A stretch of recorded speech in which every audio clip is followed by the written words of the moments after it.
नमस्कार, मी प्रशांत. आज आपल्यासमोर माझ्या स्वरचित कवितेचं काव्यवाचन करणार आहे. या कवितेचं नाव आहे 40 नंतर.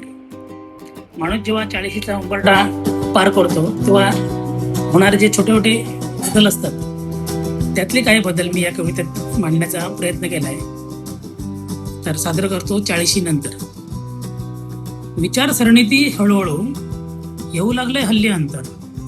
विचारसरणीती हळूहळू येऊ लागले हल्ली अंतर. असंच होत असेल का हो प्रत्येकाचे 40 नंतर? उगाचच नवतरुणांना हल्ली न मागताही सल्ले मी देतोय.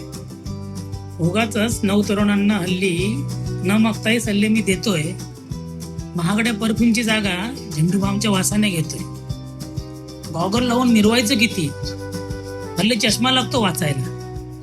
गॉगल लावून मिरवायचं किती, हल्ली चष्मा लागतो वाचायला. हातपाय कंबर दुखते माझी, चुकून कधी लागतो नाचायला.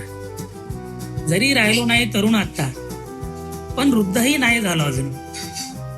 जरी राहिलो नाही तरुण आता, पण वृद्धही झालो नाही अजून. वय माझे लपवण्यास मीही हल्ली घरातूनच निघतोय सजून.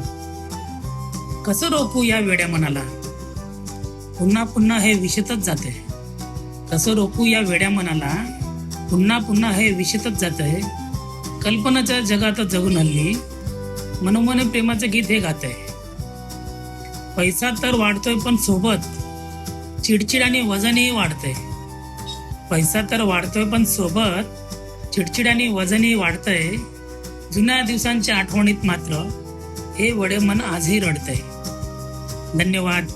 कशी वाटली कविता जरूर कळवा आणि आपल्या 40 पार केलेल्या मित्रमैत्रिणींशी ही कविता शेअर करा.